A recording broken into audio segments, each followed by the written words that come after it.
Lugeste is a land that has been scarred by a great conflict, recovering only recently. 80 years ago, her nations were locked in a grueling state of war, mostly perpetrated by the domain of Euphemia.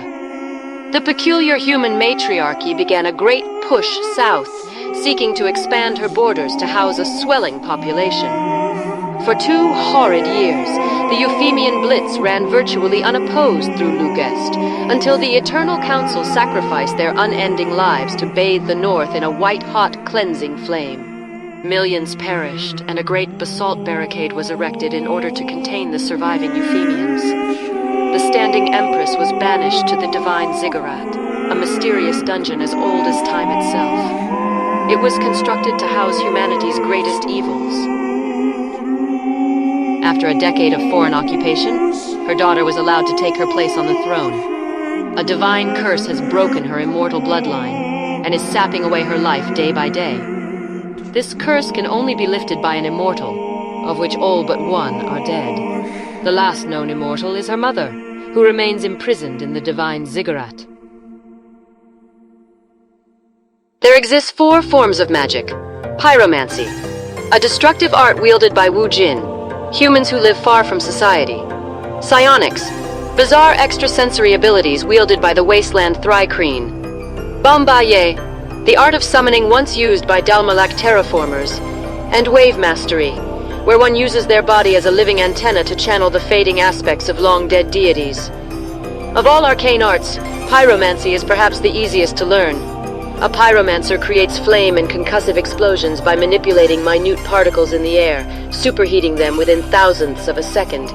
In exchange for sheer destructive power, it lacks utility or subtlety. Psionics are, as far as humanity is aware, unique to the Thrycreen species. It is an ill-understood ability granted by the unique design and geometry of their brains. Bombaye is difficult for humans to replicate, but not impossible.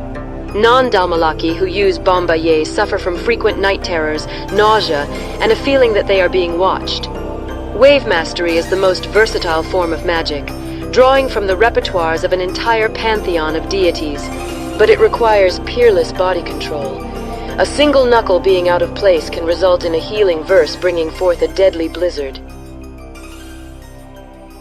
The east is home to Lugeste's orcs, of which there are 2 major factions, the Bone Gnawers and the Crody. The Bone Gnawers are a loosely associated confederation of bandit tribes.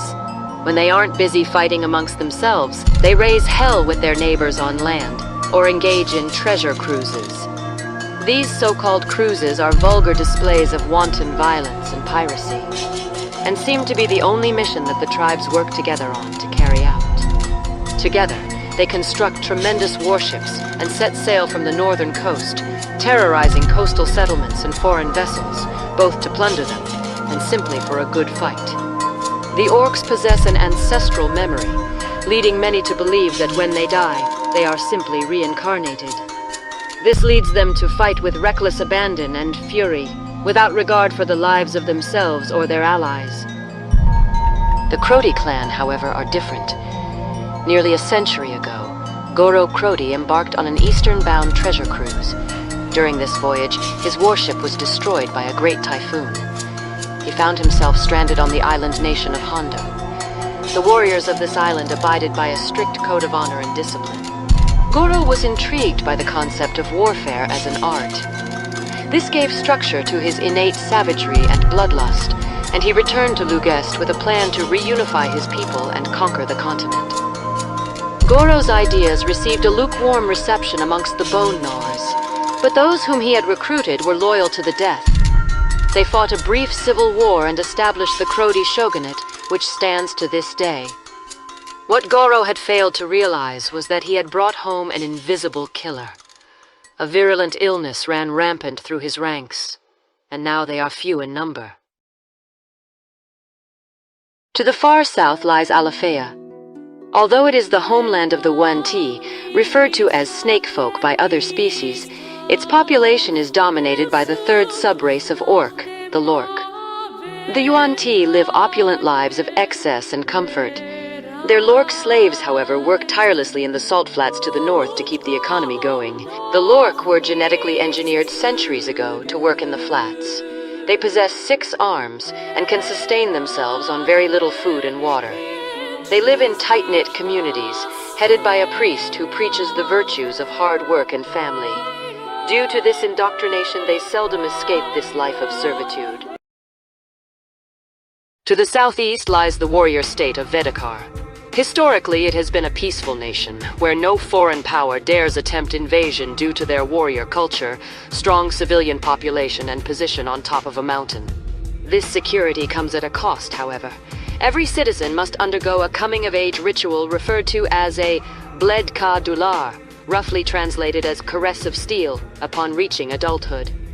2 people born on the same day engage in combat. The winner is allowed to remain in their mountain city state, but the loser is beaten severely and made to wear a face wrapping that has been dragged through a cesspit. Their mentor, often near the end of their life, then escorts them to the bottom of the mountain. The elder often dies during the voyage, at which point the exile must carry their body on their back to begin their training. They are not allowed to return until they have become strong enough to climb the mountain on their own, a treacherous task.